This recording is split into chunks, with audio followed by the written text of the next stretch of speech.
بسم اللہ الرحمن الرحیم۔ رمضان المبارک کے تقاضے اور ہماری زندگی۔ امت مسلمہ رمضان کے مقدس مہینہ میں قدم رنجا ہے۔ رمضان کا مہینہ آتے ہی نیکیوں کی کھیتیاں لہلہا اٹھتی ہیں اور برائیوں کے گوشے خشک ہونے لگتے ہیں۔ گویا عبادتوں کا موسم بہار آ جاتا ہے اور مسلم معاشرے میں ایک نئی زندگی دوڑ جاتی ہے جو رحمتوں اور برکتوں سے لبریز ہوتی ہے۔ اس لیے ہم سب اس ماہ مبارک کا نہایت شرح صدر کے ساتھ خیر مقدم اور خوش آمدید کہتے ہیں، اس لیے کہ یہی مہینہ ہے جو ایمان و عمل میں جلا بخشتا ہے، اخلاق الہیہ کا خوگر بناتا ہے، صبر و اخلاق اور روحانی طاقتوں میں اضافہ کرتا ہے اور مظلوم انسانیت کے لیے ہر سال پوری دنیا پر یہ سایہ افغن ہوتا ہے۔ اس لیے ہر سال پوری دنیا کے مسلمان اس مبارک مہینے کا استقبال کرتے ہیں، کیونکہ یہ عبادتوں کا عالمی اور اعمال صالحہ کا جشن عام کا وقت ہوتا ہے۔ اس میں امیر و غریب ایک دوسرے سے فیض یاب ہوتے ہیں۔ اسلام کے 5 بنیادی ارکان میں سے روزہ ایک نہایت اہم ستون ہے، جسے اللہ تعالیٰ نے امت مسلمہ کے ہر عاقل و بالغ فرد پر 2 ہجری میں فرض کیا ہے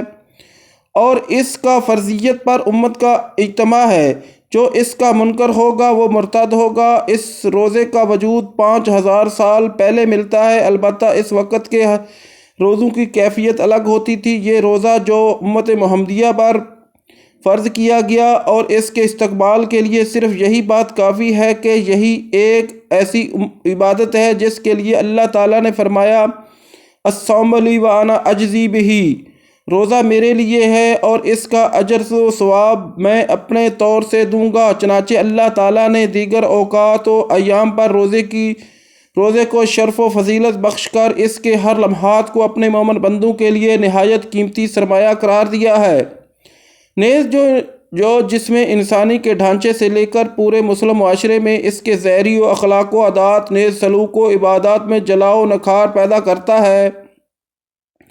اور باطن میں روحانیت اور تقویٰ پیدا کرتا ہے۔ روزے کا استقبال اس لیے بھی کیا جاتا ہے کہ وہ عام انسانوں میں خوش دلی، رضا الہی، نرم خوئی اور برد و احسان پیدا کرتا ہے۔ روزے کی یہی یکسانیت مشرق سے لے کر مغرب تک دیکھی جاتی ہے،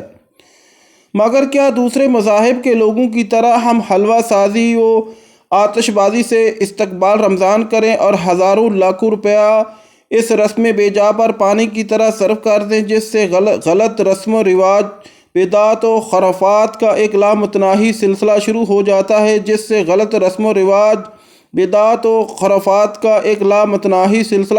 جاتا ہے جن کا عہد رسول صلی اللہ علیہ وسلم و صحابہ اکرام میں نام و نشان تک نہ تھا۔ حضرت سلمان فارسی نے ایک مفصل روایت بیان کی ہے کہ شعبان کے آخری دن رسول اللہ صلی اللہ علیہ وسلم نے وعد فرمایا کہ اے لوگو، تم پر ایک عظیم مہینہ سایہ فگن ہونے والا ہے، وہ بڑا بابرکت مہینہ ہے، اس میں ایک رات ایسی ہے جو ہزاروں مہینوں کی عبادت سے بہتر ہے۔ اس کے روزے کو اللہ تعالیٰ نے فرض اور اس کی رات کے قیام کو نفل قرار دیا ہے۔ جو کوئی رمضان میں کسی نیک کام سے اللہ کا قرب حاصل کرے گا تو ایسا ہے جیسے غیر رمضان میں فرض ادا کیا، اور جس نے اس ماہ میں فرض ادا کیا تو وہ ایسا ہے جیسے غیر رمضان میں 70 فرض ادا کیا۔ یہ صبر کا مہینہ ہے،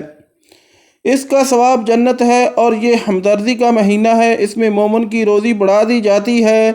چنانچہ رسول اللہ صلی اللہ علیہ وسلم کو رمضان کی آمد سے انتہائی خوشی ہوتی اور آپ شرح صدر سے اس کو خوش آمدید کہتے۔ صحابہ کرام کو بھی اس کے فضائل و خصوصیات سے آگاہ فرماتے تاکہ اس مقدس مہینہ میں ان کے اعمال و عزائم میں پختگی پیدا ہو، نیکیوں میں بڑھ چڑھ کر حصہ لیں۔ چنانچہ ہم دیکھتے ہیں کہ عہد رسول صلی اللہ علیہ وسلم میں جب اس ماہ مبارک کا درود و مسعود ہوتا ہے تو لوگ ایک دوسرے کو مبارکبادیں دیتے۔ استقبال رمضان ہی کے سلسلے میں رسول اللہ صلی اللہ علیہ وسلم نے فرمایا، اگر ہماری امت کو اس روزے کی اہمیت و غایت معلوم ہو جائے تو وہ تمنا کرے کہ کاش پورا سال روزہ رہتا۔ لہذا ہمیں بھی چاہیے کہ اس مبارک مہینہ میں ہمیں چاہیے کہ اس کے تقاضوں کو پورا کریں، نہ کہ منہ بسوریں اور چند گھنٹے کھانے پینے سے رکے رہنے کے لیے حیلہ حجت کریں۔ اس لیے اگر آدمی غلط و اعمال وہ مکر و فریب سے باز نہ آئے اور حالت روزہ میں بھی چھوٹے بڑے جھوٹ بولا کرے، تو رسول اللہ صلی اللہ علیہ وسلم کا ارشاد گرامی ہے، جو جھوٹ اور غلط اعمال ترک نہ کرے تو اللہ کو اس کے کھانا اور پینا چھوڑ دینے کی کوئی ضرورت نہیں، گویا کہ وہ اللہ کی نظر میں روزے سے نہیں بلکہ فاقے سے ہے۔ حضرات، جس نے اس فرمان رسول کی روشنی میں ماہ رمضان کا استقبال کیا اور رسول اللہ صلی اللہ علیہ وآلہ وسلم کے اسوہ حسنہ کو سمیٹے رکھا کہ کس طرح رمضان آتے ہی آپ اس کے لیے کمر بستہ ہو جاتے، تو یقیناً رمضان بھی اس کے لیے بے حد برکات و حسنات کی سوغات پیش کرے گا اور دین و دنیا میں وسیلہ نجات بنے گا۔ اور جس نے رمضان کا خلوص دل اور صدق نیت اور پورے اعمال جو ارواح سے استقبال نہیں کیا اور اس کے علمی پیغام کو نہیں سمجھا، تو اس کے لیے رمضان کا آنا اور گزر جانا سب برابر ہے اور وہ جملہ برکات رمضان سے محروم رہے گا۔ اس سے کسی کو یہ غلط فہمی نہیں ہونی چاہیے کہ اسلام کو موسمی دین اور سیریل عبادت کا نام ہے اور سیزن آتے ہی لوگ ٹوپیاں لگا کر مسجدوں کا رخ کریں اور تراویح کی نماز پڑھ کر فرائض چھوڑ دیں، سیزن ختم ہوتے ہی مساجد اور عبادات سے تعلق ختم کر لیں جیسا کہ آج کل دیکھا جا رہا ہے، بلکہ روزے کی فرضیت کا اصل مقصد ہی یہ ہے کہ مسلمان ایک ماہ پابندی سے روزہ رکھ کر اپنے ایمان کی بیٹری کو چارج کر لے، جو اسے 11 ماہ تک ایمان و یقین کی روشنی اور طاقت و توانائی دیتا رہے، اور رنج ہو یا خوشی سچا پکا مسلمان بن کر رہے۔ چونکہ ہم رمضان کی دہلیز پر کھڑے ہیں، اس لیے ہمیں ابھی سے سنت کے مطابق اس کی تیاری شروع کر دینی چاہیے، اور اس کی تیاری یہ ہے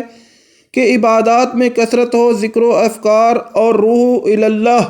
رجوع اللہ بڑھ جائے، تلاوت بھی کثرت سے کی جائے، صدقات و خیرات کا جذبہ بڑھ جائے۔ یہ سارے اعمال رسول اللہ صلی اللہ علیہ وآلہ وسلم روزہ شروع ہونے سے پہلے باکثرت کرنے لگتے تھے۔ اس ماہ مبارک کا استقبال کر کے خود بھی فائدہ اٹھائیں اور اپنے مستحقین کو بھی فائدہ پہنچائیں۔ نیز یہ مہینہ ہمدردی و بھائی چارے کا مہینہ ہے، فتوحات و کمرانی کا بھی مہینہ ہے۔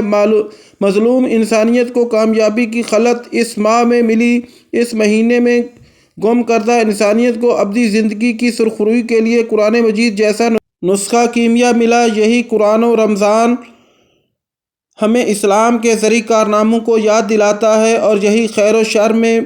ہماری رہنمائی کرتا ہے۔ ضروری ہے کہ والدین کے ساتھ حسن سلوک اور پڑوسیوں کے ساتھ ہمدردی اور بھائی چارے پر ابھارتا ہے، اس لیے اس کا جس قدر بھی استقبال کرے کم ہے۔ اس مہینے کی آمد کے ساتھ ہی جنت کے دروازے کھل جاتے ہیں اور جہنم کے دروازے بند کر دیے جاتے ہیں اور شیاطین قید کر دیے جاتے ہیں، جس کی وجہ سے فرزند اسلام کے اندر ایک نئے جوش و ولولہ کا حسین منظر دیکھنے کو ملتا ہے، اور رمضان شروع ہوتے ہی ایسی چہل پہل نظر آنے لگتی ہے جسے دوست و دشمن سبھی یہ گواہی دینے لگتے ہیں کہ ابھی کچھ لوگ ہیں باقی جہاں گویا اس کی انوار و تجلیات کا ظہور علمی طور پر ہر کاخ و کوخ، ہر شہر و دیہات اور ہر محفل و مجلس میں ہونے لگتا ہے، اور مسجدوں کا تو کیا کہنا